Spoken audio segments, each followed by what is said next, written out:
Hello ಎಲ್ರಿಗೂ ನಮಸ್ಕಾರ. ಎಲ್ಲರೂ ಹೇಗಿದ್ದೀರಾ? ಎಲ್ಲರೂ ಚೆನ್ನಾಗಿದ್ದೀರಾ ಅಂತ ಭಾವಿಸ್ತೇನೆ. ಸಾರಿ, ಲಾಸ್ಟ್ ವಿಡಿಯೋ ಏನಿದೆ ಅದು ಕಂಟಿನ್ಯೂ ಮಾಡ್ತಾ ಇದ್ದೀನಿ. ವಿಡಿಯೋನ ಊಟ ಮಾಡ್ಕೊಂಬರೋಣ ಅಂತ ಹೋಗಿದೆ. ಊಟ ಮಾಡ್ಕೊಂಡ್ಬಂದೆ. ಈಗ ಸಮ್ಮರ್ ಬೇರೆ ಅಲ್ಲ, ಸಿಕ್ಕಾಪಟ್ಟೆ ಸುಸ್ತು ಬೇರೆ ಆಗ್ತಾಯಿದೆ. ಹಾಗಾಗಿ ಸ್ವಲ್ಪ ಮಜ್ಜಿಗೆನೇ ತಿನ್ಕೊಂಡ್ಬಂದೆ ನಾನು. ಅದು ಲೆಂತಿ ಆಗಿಬಿಡುತ್ತೆ ವಿಡಿಯೋ ಅಂತ ಹೇಳಿ ನಾನು ಇನ್ನೊಂದು ವಿಡಿಯೋನ ಮಾಡ್ತಾ ಇರೋದು. ಅವತ್ತೇ ಕುತ್ಕೊಂಡು ಮೂಡಿದ್ದಾಗಲೇ ಮಾಡಿಬಿಡೋಣ ಅಂತ ಹೇಳಿ ಕುತ್ಕೊಂಡು ಮಾಡ್ತಾ ಇದ್ದೀನಿ ವಿಡಿಯೋನ. ನಿಮ್ಗೆ ಹೇಳಿದೆ ನಾನು 5th ವೀಕ್ 6 ಡೇಸ್ ಆಗಿತ್ತು ನಾನು ಹಾಸ್ಪಿಟಲ್ಗೆ ಹೋದಾಗ ಅಂತ. ಆ ಒಂದು ಇದರಲ್ಲಿ ಅರ್ಲಿ ಪ್ರೆಗ್ನೆನ್ಸಿ ಸ್ಕ್ಯಾನಿಂಗ್ಗೆ ಬರ್ಕೊಟ್ಟಿದ್ರು ನನಗೆ. ಅದೇ ಹಾರ್ಟ್ ಬೀಟ್ ಬಂದಿಲ್ಲ ಅಂತ ಹೇಳಿದ್ರೆ ಮತ್ತೆ 15 ಡೇಸು ಮಾಡಿಸ್ಬೇಕಾಗುತ್ತೆ, ಬಿಟ್ಟು ಬನ್ನಿ ಅಂತ. ಓಕೆ ಅಂತ ಹೇಳಿ ಮಾಡಿಸಿದ್ವಿ. ಅಷ್ಟರಲ್ಲಿ ಹಾರ್ಟ್ ಬೀಟ್ ಪಾಪುದು ಬಂದಿತ್ತು. ಹಾಗಾಗಿ ಮತ್ತೆ ನಾವೇನು ಹೋಗೋ ಅವಶ್ಯಕತೆ ಇರಲಿಲ್ಲ. ಈ ಥರ ಐತೆ.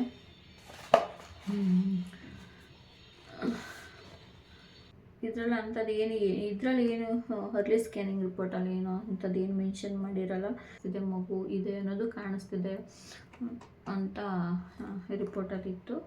ಆಮೇಲೆ ಹಾರ್ಟ್ ಬೀಟು ಪ್ರೆಸೆಂಟಲ್ಲಿದೆ, ಅಂದರೆ ಮಗು ಹಾರ್ಟ್ ಬೀಟ್ ಬಂದಿದೆ ಅಂತ ರಿಪೋರ್ಟಲ್ಲಿ ಬಂದಿದೆ. ಹಾರ್ಟ್ ಬೀಟ್ ಎಷ್ಟಿತ್ತು ಅಂದರೆ 112 ಅಷ್ಟೇ ಇದ್ದಿದ್ದು.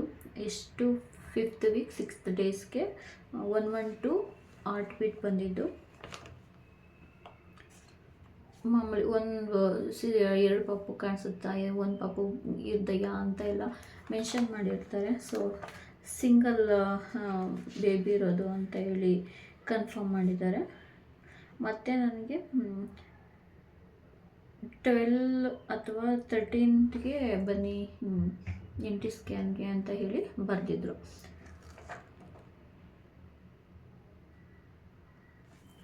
ಅಷ್ಟೇ, ಇದರಲ್ಲಿ ಇನ್ನೇನಿಲ್ಲ. ಹಾಗಿಬಿಟ್ರೆ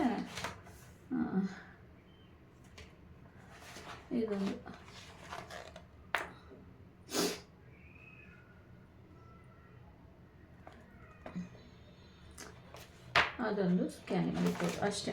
ಅದು ಬಿಟ್ಟರೆ ಇನ್ನೊಂದೇನು ಬ್ಲಡ್ ಇದಕ್ಕೆ ಬರ್ಕೊಟ್ಟಿದ್ರು ನನಗೆ. ಮೇಯ್ನ್ ನನಗೆ ಪ್ರಾಬ್ಲಮ್ ಆಗಿದ್ದೆ ಅಲ್ಲಿ ಬ್ಲಡ್ ಚೆಕಪ್ ಬರ್ಕೊಟ್ಟಿದ್ರಲ್ಲ. ಬ್ಲಡ್ ಚೆಕಪ್ ಮಾಡಿಸಿದೆ. ನನಗೆ ಹಿಮೋಗ್ಲೋಬಿನ್ ಕಮ್ಮಿ ಆಗೋಗಿತ್ತು. 12 ಆದರೂ ಇರಬೇಕಿತ್ತು, 10 ಏನೋ ಆಗಿತ್ತು. ಒಂದೆರಡು ಇನ್ನು ನೀರಿನ ಅಂಶ ಬಾಡಿಲಿ ಅದು ಕೂಡ ಕಡಿಮೆ ಇತ್ತು. ಅದು ಬಿಟ್ಟರೆ ಇನ್ನೊಂದೇನೋ ಅದೇನೋ ಅಂತ ಗೊತ್ತಿಲ್ಲ, ಅದು ಕಮ್ಮಿ ಇತ್ತು. ಮತ್ತು ಬ್ಲಡ್ಡು ಯಾವ ಗ್ರೂಪು ಅಂತೆಲ್ಲ ಚೆಕ್ ಮಾಡಿಸ್ತಾರೆ. ನಂಗೆ ಆಲ್ರೆಡಿ ಗೊತ್ತಿತ್ತಲ್ಲ, ಹೇಳಿದ್ದೆ. ಈಗ ಗೊತ್ತಿದ್ದರೆ ಅದ್ರದ್ದು ಇದು ಏನಪ್ಪ ಚೆಕ್ ಮಾಡಿರೋದು ಕೊಟ್ಟಿರ್ತಾರ ರಿಪೋರ್ಟ ತೊಗೊಬನ್ನಿ ಅಂದಿದ್ರು. ನಾನು ಅದನ್ನು ಮರ್ತೆ. ಅವ್ರು ಮತ್ತೆ ಅದನ್ನು ಮಾಡಿ ಕೊಟ್ಟಿದ್ದರು.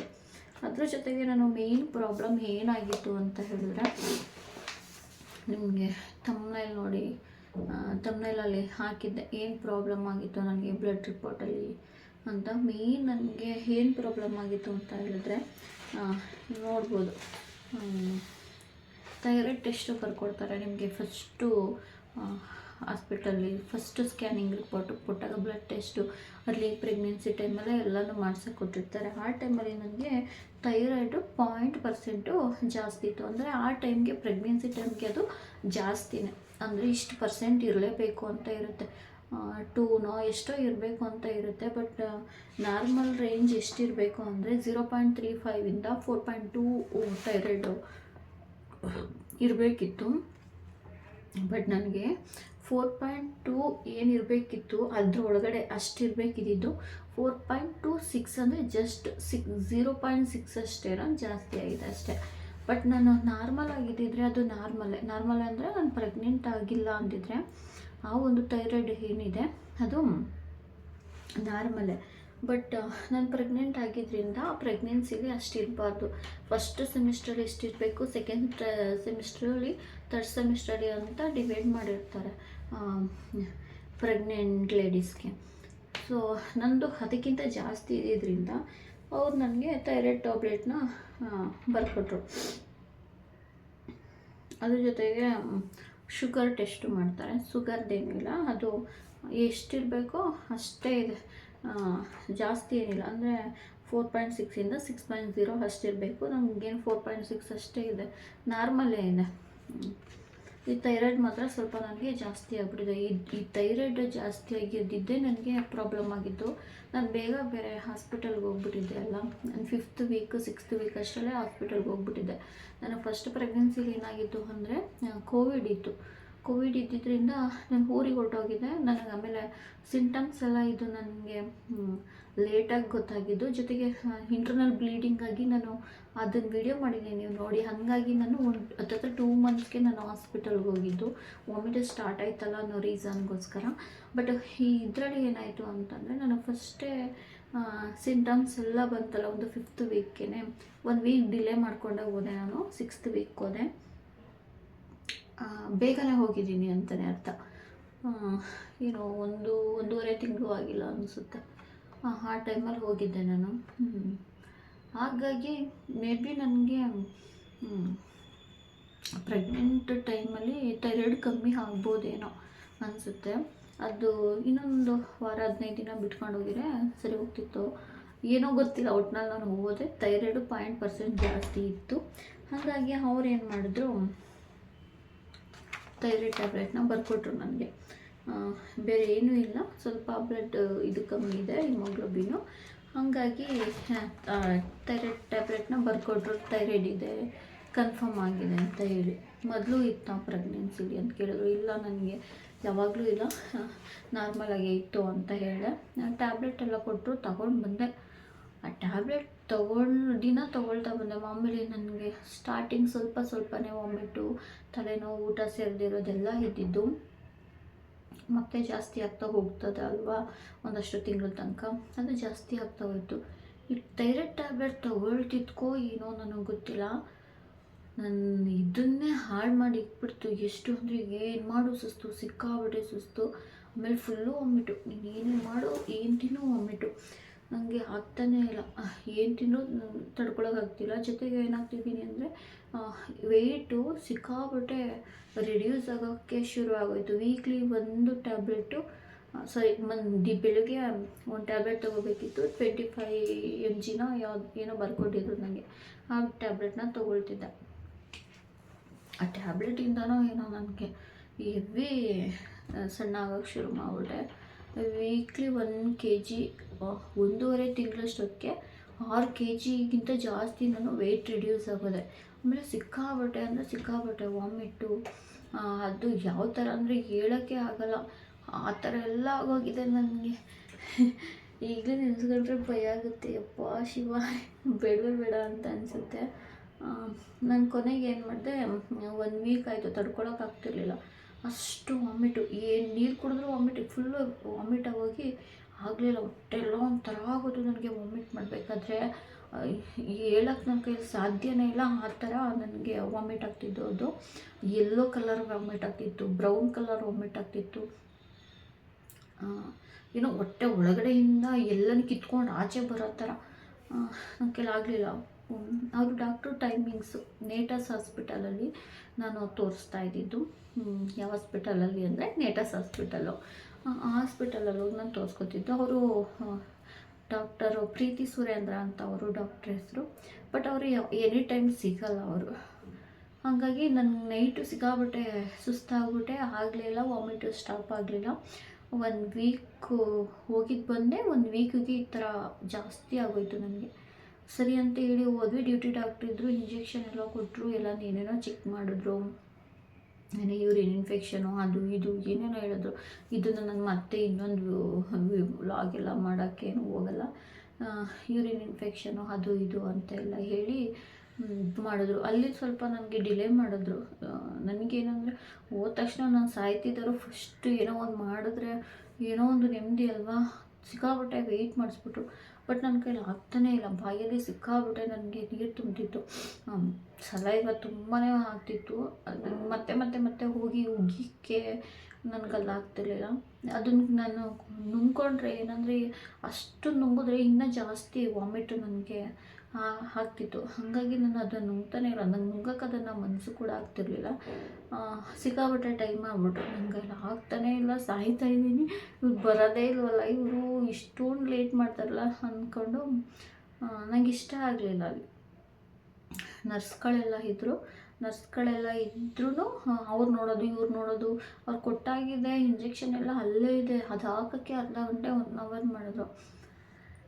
ಅಲ್ಲಿಂದ ಹಾಕಿಸ್ಕೊಂಬಂದೆ, ಅದು ಇಂಜೆಕ್ಷನ್ ಹಾಕ್ಬಿಟ್ಟು ಒಂದಷ್ಟು ಟ್ಯಾಬ್ಲೆಟ್ ಎಲ್ಲ ಬರ್ಕೊಟ್ಟು ಕಳಿಸಿದ್ರು. ಇನ್ಫೆಕ್ಷನ್ ಆಗಿದೆ ಅಂತೇಳಿ ಮತ್ತೆ ಇನ್ನೊಂದೇನೋ ರಿಪೋರ್ಟು, ಅದಕ್ಕೆ ಬೇರೆ ಏನು ಬ್ಯಾಕ್ಟೀರಿಯಾದು ಇದೆಯಾ ಏನು ಅಂತ ಚೆಕ್ ಮಾಡೋಕ್ಕೆ ಅದನ್ನು ಬೇರೆ ಕಳಿಸಿದ್ರು. ಅದೊಂದು 3 ಡೇಸ್ ಬಿಟ್ಕೊಂಡು ಬರುತ್ತೆ, 3-4 ಡೇಸು ಅಂತ ಹೇಳಿದ್ರು.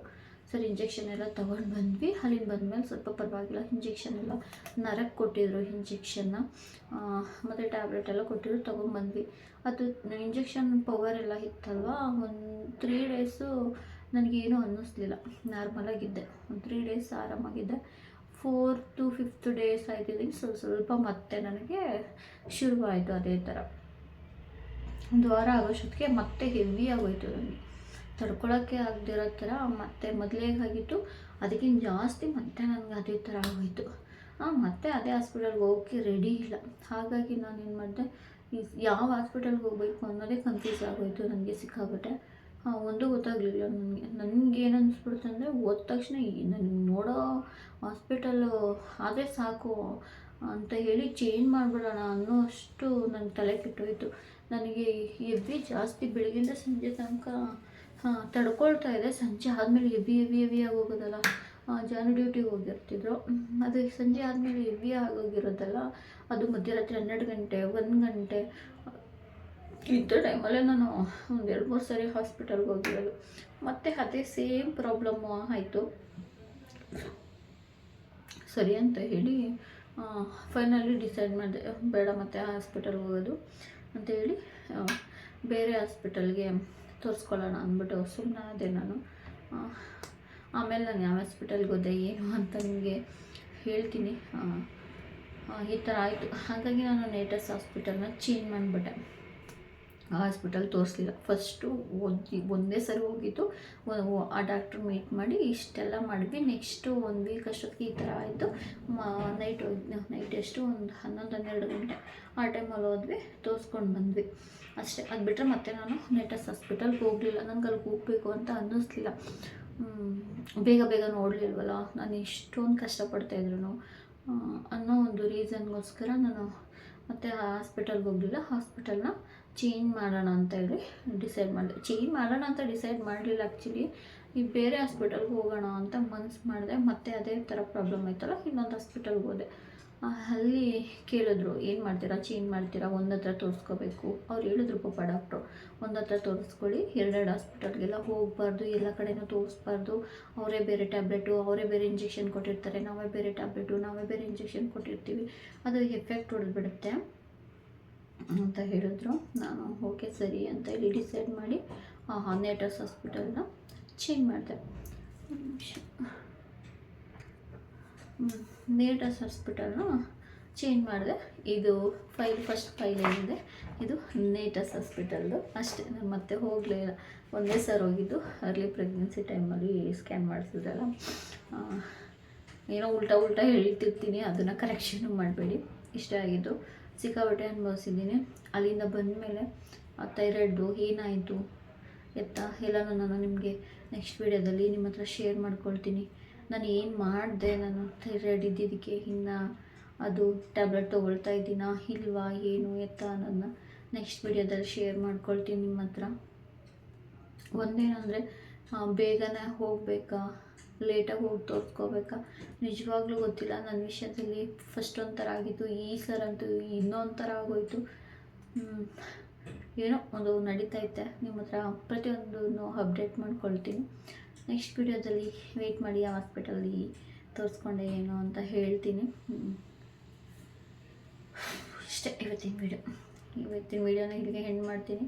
ವಿಡಿಯೋ ಇಷ್ಟ ಆಗಿದೆ ಅಂದ್ಕೊಳ್ತೀನಿ. ಇಷ್ಟ ಆಗಿದೆ ಲೈಕ್ ಶೇರ್ ಕಮೆಂಟ್ ಆಗಿ ಸಬ್ಸ್ಕ್ರೈಬ್ ಮಾಡ್ಕೊಂಡು ನನ್ನ ಚಾನಲ್ನ ನೋಡಿ. ಮತ್ತೆ ನೆಕ್ಸ್ಟ್ ವ್ಲಾಗಲ್ಲಿ ಸಿಗ್ತೀನಿ. ಅಲ್ಲಿ ತನಕ ಟೇಕ್ ಕೇರ್, ಬಾಯ್.